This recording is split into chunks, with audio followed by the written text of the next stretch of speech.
한국에서 의사를 만나는데 걸리는 평균 시간은 얼마나 될까요? 예약 없이도 20분 만에 진료를 받을 수 있는 나라는 전 세계에서 한국이 유일한데요. 오늘 소개해드릴 사연은 딸과 함께 한국을 방문했던 미국 중년 여성의 사연입니다. 그녀는 12시간 비행과 건강상의 우려 때문에 여행이 망설여졌지만 오히려 한국 여행 때문에 더 건강해져서 돌아왔다고 하는데요. 지속되던 기침도 고쳤다고 합니다. 과연 그녀에게는 무슨 일이 있었던 걸까요? 미국 여성의 사연입니다. 안녕하세요. 전 미국인으로 60대 여성입니다. 이름은 데보라인데 얼마 전에 한국에 다녀와 그 이야기를 전하고 싶어요. 아마 제 나이 정도 세상을 살아보신 분들이라면 해외여행을 선뜻 선호하지 않을 수 있다고 생각해요. 물론 가까운 거리라면 이야기는 달라지겠죠. 아직 그 정도 체력은 남아 있거든요. 평소 운동도 잘하고 관리를 잘한다고 생각했지만 한 해 한 해 지날수록 예전과 건강이 다르다는 걸 느껴요. 당연히 오랫동안 차를 타고 이동하는 건 꿈꾸기 어렵죠. 그런 저에게 하나밖에 없는 딸 제시가 한국 여행을 권했어요. 자신이 한국에 종종 일 때문에 방문하게 되는데 세계 여러 곳을 다녔지만 한국이 정말 좋았다고 말입니다. 전 사실 이때만 해도 별 생각이 없었어요. 한국이라는 나라를 TV에서 여러 번 봐 알고 있었거든요. 그래서 요즘 TV에 유독 자주 나오는 나라에 가려고 하는구나 생각했을 뿐이니까요. 하지만 비행시간이 무려 12시간을 넘긴다는 소리를 듣고 당황해 표정이 굳고 말았네요. 전혀 예상하지 못한 거리였거든요. 비행기 이코노미 좌석을 타고 12시간을 비행하다니 머릿속엔 온통 그 생각뿐이었죠. 제시는 엄마 나이를 전혀 고려하지 않는 것 같았거든요. 물론 10년만 젊었다면 지금 당장이라도 떠나고 싶다고 말했을 것 같아요. TV에서 보여지는 한국은 꽤 발전된 나라로 제주도의 푸른 바다 색깔은 보석처럼 투명하게 빛나고 있었으니까요. 하지만 전 60대로 이미 중반의 나이도 더 지났어요. 오랫동안 의자에 앉아 있으면 무릎이 아파오고 쑤시는 허리로 다음날 침대에서 보내야 하는 경우도 있거든요. 그런 저에게 12시간의 비행은 무리라고 생각되었습니다. 여행을 떠나자고 말해주는 건 고마웠지만 제 체력이 도무지 한국 여행을 할 정도는 아니라고 생각했죠. 그래서 제시에게 조심스레 말했어요. 마음은 고맙지만 엄마는 한국이 아닌 좀 더 가까운 곳을 여행하고 싶다고 말입니다. 하지만 제시는 그런 저희 마음을 아는지 모르는지 완강하게 한국을 가야 한다고 말하더군요. 제 말처럼 체력이 안 된다면 내년이 더 힘들어질 거라면서 말이에요. 갈수록 제 체력이 떨어지는 걸 걱정하더라고요. 그렇기에 오히려 제시는 지금이 아니면 안 된다는 말을 하기 시작했습니다. 가까운 나라는 언제든지 갈 수 있는데 평생 한 번은 꼭 한국을 가보는 게 좋겠다고 고집을 부리기 시작했죠. 완전히 공감했던 건 아니지만 제시의 말도 일리가 있었어요. 꼭 한국을 가보고 싶은 건 아니지만 갈 수 있다면 힘들더라도 지금이 나을 수 있으니까요. 어렵게 제시와 한국 여행을 준비하게 되었습니다. 한국을 알아보면 알수록 독특하고 매력적인 음식과 문화를 가지고 있다는 걸 알게 되었어요. 미국 내에도 한국 음식을 파는 곳이 여러 곳 있는데 한 번도 먹어본 적은 없었습니다. 그래서 조금 걱정이 된 것도 있었어요. 특히 저는 노년의 나이로 한국어를 잘 알지도 못하고 당연히 하지도 못했죠. 한국 음식에 미숙하기에 그로 인해 불편하거나 아플 수도 있다는 걱정이 먼저 들기 시작했어요. 나이가 들수록 여행을 꺼리게 되는 이유 중 하나가 상황이 바뀌면 신체가 대처할 능력이 떨어지거든요. 그로 인해 아플 수 있기에 당연히 외국에 나가면 병원을 자유롭게 갈 수 없으니 조심스러운 것도 사실이죠. 현실적인 문제들이 하나 둘 수면 위로 올라오기 시작했어요. 처음엔 단순히 12시간의 비행시간이 부담이 되어 한국 여행을 가지 싫었는데요. 이젠 언어나 음식 그리고 문화적인 차이 같은 불편함들 때문에 마음이 더 불편해지고 있었습니다. 서툴지만 인터넷 검색을 통해 한국 문화에 대해서도 알아보았는데 미국에 없는 문화적인 관습이나 예절이 상당히 어색하고 불편하다는 글들을 봤었거든요. 제시에게 간다고 말해서 비행기 표는 이미 끊어놨고 숙박도 다 예약해둔 상태로 일정을 준비하고 있었기에 이러지도 못하고 저러지도 못하는 사이 어느덧 한국행 비행기를 탑승해야 하는 날이 다가오고 말았습니다. 마음 같아서는 도저히 건강 때문에 가고 싶지 않다고 말하고 싶었지만 결국 용기를 내 비행기에 앉게 되었어요. 생각했던 것처럼 12시간의 비행은 결코 쉬운 게 아니었습니다. 오랫동안 앉아 있는 게 힘들어 중간에 일어나 기지개를 켜기도 했지만 여전히 힘들었어요. 지금까지 살면서 4시간 이상 먼 곳을 비행기를 타고 이동한 적 없어서 더 그렇게 느꼈는지 모르겠네요. 그렇게 흐르지 않을 것 같던 12시간 비행 끝에 한국 영공에 들어왔다는 안내 방송을 들을 수 있었습니다. 그 방송이 귓가에 들리는데 제가 지금까지 들었던 그 어떤 노랫말보다 더 감미롭게 들리더라고요. 마침내 해냈다는 기쁨과 한편으로는 다시 미국으로 돌아갈 비행기 안이 걱정되어 막막함이 공존하는 알 수 없는 기분에 휩싸였지만 말입니다. 여하튼 드디어 한국 인천공항에 내려 입국 수속을 밟으며 긴장된 마음을 애써 편하게 먹기로 생각하기로 했어요. 이제 한국에 왔고 다시 오지 못할 곳이기에 좋은 추억을 쌓고 싶었거든요. 처음 한국에 대한 인상을 말하자면 따뜻함이라고 할 수 있을 것 같습니다. 입국 수속을 밟는데 공항 직원이 저에게 웃는 얼굴로 환영한다는 말을 전했거든요. 건강을 조심해서 즐거운 추억을 쌓고 돌아갔으면 좋겠다는 말을 하는데 기분이 좋았어요. 생각하지 못한 따뜻한 환대에 걱정했던 마음이 사르르 녹아내리는 것 같았습니다. 그렇게 시작된 한국 여행은 생각했던 것만큼 나쁘거나 불편하지 않았어요. 걱정했던 음식에 대한 부분은 정말 놀랍도록 제 입맛에 맞았거든요. 한국 여행을 다녀와 집에서 몸무게를 쟀더니 무려 5kg이나 살이 쪄서 돌아왔더라고요. 그만큼 한국 음식들은 맛있었어요. 한국의 김치는 너무 유명해서 꼭 한번 맛보고 싶은 음식 중 하나였는데요. 신기한 게 어느 식당을 가더라도 김치는 항상 밑반찬으로 나오더라고요. 그리고 정말 약속이나 한 듯 맛이 저마다 달랐어요. 미국에서는 밑반찬이라는 개념 자체가 없어요. 그나마 오이나 무 같은 야채를 식초물에 절인 음식이 피자나 스파게티에 함께 먹을 수 있는 반찬으로 나오는데요. 식초와 설탕의 비율이 저마다 다르긴 해도 특별하게 다른 맛을 내진 않아요.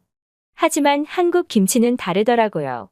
유독 매운맛이 있는가 하면 야채의 씹힘이 그대로 느껴지는 강하지 않은 맛도 있었어요. 시큼하게 익은 듯한 맛은 어딘지 모르게 자꾸 맛보고 싶게 만들 정도였고요. 각 가게에서 내놓는 김치는 모양은 같아도 색상이나 맛이 달랐죠. 몇 번 먹다 보니 식사를 하기 전 김치 맛에 따라 그 식당의 음식 맛이 저와 맞을지 안 맞을지 예측할 수 있는 정도가 되었답니다. 물론 100% 다 맞는 건 아니지만 어느 정도 맞아떨어져서 그게 또 하나의 재미로 한국 여행에서 즐거운 추억으로 남아요. 하지만 제가 한국 여행을 다녀와 꼭 전하고 싶은 건 병원에 관한 이야기랍니다. 앞에서 제가 먼 여행길을 선호하지 않는 이유가 건강상이었잖아요. 특히 한국처럼 언어 자체가 다른 나라에 가서 혹시 아프기라도 한다면 의료시설을 제대로 이용하기 어려워요. 그리고 의료시설의 수준 역시 차이를 보일 테니 염려가 되는 건 어쩜 당연할 수 있죠. 그런 제 마음과 다르게 제시는 제가 한국에 꼭 와야 하는 이유 중 사실 병원이 있었다고 말하더군요. 제가 몇 년 전부터 이유 없는 장기침을 계속하고 있거든요. 물론 하지 않는 날도 있긴 있어요. 그런데 한번 하게 되면 잘 멈춰지지 않고 밤이 되어도 깊은 잠을 못 자게 만들었죠. 병원을 안 가본 것도 아니었습니다. 미국에서 병원을 갔었는데 의사가 진료를 하고 아무런 이상이 없다고 말했어요. 진료 예약을 하고 2주 뒤 병원에 가서 의사를 만나 진찰을 했는데요. 청진기로 제 폐의 소리를 듣더라고요. 기침은 폐 이상으로 생긴다는 게 설명이었지만 제 폐 소리는 정상이라고 말했어요. 정확한 원인을 알아내지 못한 거죠. 저는 혹시라도 폐 이상이 생긴 건 아닌지 엑스레이 촬영이 가능하냐고 물었어요. 의사는 소리가 이상하지 않기 때문에 엑스레이 촬영을 하는 건 옳지 않다고 말하더라고요. 대신 목이 건조하지 않게 물을 자주 마시라는 처방을 내렸어요. 별다른 약을 전해준 것도 아니죠. 그래서 그 이후 다시 병원에 가지도 않았어요. 특별하게 건강이 약해진 것도 없고 여전히 기침이 나오는 현상이 있을 뿐 이제는 크게 신경 쓰지 않고 살고 있었거든요. 그런데 제시는 그런 제가 늘 마음 쓰였다고 말하더라고요. 그리고 한국 의료 시스템이 세계적인 수준이기에 오면 꼭 들리고 싶었대요. 그 말을 듣고 전 미리 예약을 한 거냐고 물었어요. 예약을 했다면 취소하라는 말을 하려고요. 굳이 가고 싶지 않았던 건 말이 통하지 않을 거라고 생각했기 때문인데요. 제시는 별도로 예약하지 않았지만 언제든 갈 수 있는 게 한국 병원이라고 말했습니다. 전 그 말 뜻을 제대로 이해할 수 없었어요. 의사와 환자의 일정을 조율하기 위한 시간이 늘 필요한 게 미국이거든요. 그래서 전 놀란 눈으로 물었어요. 그럼 지금 당장 갈 수 있냐고 말입니다. 제시는 제가 원한다면 지금이라도 갈 수 있다고 답했어요. 전 반신반의하며 그럼 지금 가자고 답했죠. 그렇게 생각지도 못한 한국 병원을 가게 되었는데요. 진짜 예약을 하지 않았는데 병원에 도착해 대기 명단에 이름을 올리고 20분 만에 의사를 직접 만날 수 있었습니다. 미국에서는 의사 한 번을 만나기 위해 적어도 10일 이상의 시간을 기다려야 했는데 말이에요. 그때 제시에게 말하지 않았지만 이렇게 의사를 쉽게 만날 수 있다면 한국에 계속 살고 싶다는 생각을 처음 하기 시작했어요. 나이가 들면 여기저기 아프기 시작하는데 걱정 없이 내 건강을 지킬 수 있겠다고 싶었거든요. 그렇게 제 차례가 되어 한국 의사 선생님과 마주보고 앉았어요. 의사 선생님이 영어를 할 줄 알아서 제가 어디가 불편한지 정확하게 전달할 수 있었답니다. 한국 의사 선생님은 제 이야기를 끝까지 들어주며 우선 진찰을 해보겠다고 말했어요. 그리곤 미국 의사가 그랬던 것처럼 제 폐소리를 청진기로 들었죠. 결과는 역시나 미국 의사 선생님과 같았어요. 폐소리는 정상이고 건강상 이상은 없을 것 같다는 말이었습니다. 전 좀 실망했어요.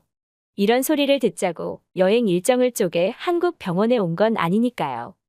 그런데 한국 의사 선생님이 하시는 다음 말을 듣고 전 놀랄 수밖에 없었습니다. 혹시 모르니까 폐 엑스레이를 촬영하자는 말을 했거든요. 전 그게 가능한지 물었어요. 폐에 이상이 없다고 하셨는데 폐 사진을 촬영한다는 게 의아했으니까요. 의사 선생님은 소리로 듣는 건 오진이 있을 수 있기에 몇 년 동안 계속 기침을 하셨다면 촬영해 직접 확인해 보는 것도 좋다고 말씀하시더라고요. 늘 한 번은 제 폐 사진을 직접 보고 싶었는데 그게 한국에서 가능할지 몰랐습니다. 그래서 혹시 먼 곳으로 이동해야 하는지 물었는데요. 바로 옆방에서 촬영한다는 말을 듣고 또 놀랐어요. 생각보다 간단했던 엑스레이 촬영이 끝나고 제시에게 이제 가면 되냐고 물었습니다. 그런데 제시는 다시 기다렸다가 의사 선생님을 만나고 갈 거라고 답하더라고요. 전 왜 다시 보냐고 물었더니 결과를 바로 들을 수 있다고 제시가 답했어요. 믿을 수 없어서 정말이냐고 몇 번이나 물었답니다. 미국에서는 엑스레이 같은 검사를 하게 되면 결과는 2주 정도 뒤 메일로 받을 수 있거든요. 어떻게 결과가 나왔는지에 대한 자세한 설명은 없어요. 이상이 있다 없다 정도로 이상이 있다면 다시 예약을 잡고 그에 대한 논의를 통해 앞으로 어떻게 할지 결정하죠. 그래서 어떤 질병이든 절차가 오래 걸리고 까다로운 게 바로 미국 의료 시스템인데요. 한국은 전혀 다르더라고요. 그렇게 엑스레이 촬영 후 10분 정도 기다렸다가 만난 의사 선생님은 제가 역류성 식도염 같다고 말해주었습니다. 폐는 정말 깨끗했고 평소 식사를 하고 기운이 없어 언제부턴가 소파에 기대어 눕는 게 습관이 되었는데 그로 인해 소화 과정에서 위액이 식도를 자꾸 건들면서 생기는 현상이라고 알려주었어요. 그동안 정말 답답했는데 원인을 알게 되어 속 시원했죠. 그렇게 진료가 끝나고 진료비를 계산할 차례가 되었어요. 전 제시를 조용히 불러 제 카드를 내밀었습니다. 분명히 엑스레이 촬영을 해서 몇십만 원 정도 비용이 나올 거라고 생각했거든요. 물론 미국이라면 100만 원 단위지만 한국은 저렴하다는 걸 이미 알고 있어서 그보다 덜 나올 거라고 생각했어요. 그래도 몇십만 원이라면 이 돈은 제가 내는 게 맞다고 생각했죠. 그런데 제시가 갑자기 웃더니 이미 결제를 끝냈다고 말하더군요. 그리곤 얼마가 나왔을 것 같냐고 저에게 물었어요. 전 그 웃음의 의미가 얼마 안 나왔기에 자랑처럼 말한다는 걸 눈치챘죠. 그래서 10만 원 정도 나왔냐고 다시 물었습니다. 10만 원이 나온다는 건 정말 말도 안 되는 소리지만 제시의 자신감을 보면 그 정도 수준일 거라 기대했거든요. 하지만 돌아온 대답은 제 예상을 벗어났습니다. 2만 원 초반대의 금액이라는 믿기 어려운 가격을 말했기 때문이죠. 믿기 어려웠던 전 영수증을 보여달라고 말했어요. 웃으며 제시가 보여준 영수증엔 정말 그 정도 가격이 적혀 있었고 의료보험 적용이 되지 않아 비싸게 나온 금액이라고 덧붙여주는 설명에 전 미국에 돌아가고 싶지 않다고 저도 모르게 제 속마음을 이야기하게 되었답니다. 한국인들이 말도 안 되는 가격의 의사 선생님을 예약 없이 만나고 원하는 검사는 언제든 할 수 있는 환경에서 살고 있다는 걸 알게 되자 저 역시 그런 곳에서 살고 싶었거든요. 한국 여행 내내 반할 수밖에 없는 조건들을 가졌다는 걸 인정하게 되었어요. 그리고 제시가 왜 그토록 절 한국에 데리고 오고 싶었는지도 깊이 이해하게 되었고, 진심으로 고맙다는 말도 전하게 되었죠. 그리고 제 건강이 허락한다면 더 나이가 들기 전 다시 한번 한국에 좀 더 오랫동안 머무는 일정으로 준비해 다시 오자고 미국으로 돌아오는 비행기 안에서 제시에게 말했답니다. 어떻게 보셨나요? 한국이라는 낯선 땅에서의 따뜻한 환대와 예상치 못한 의료 서비스의 탁월함에 감동받은 미국 여성의 사연이었습니다.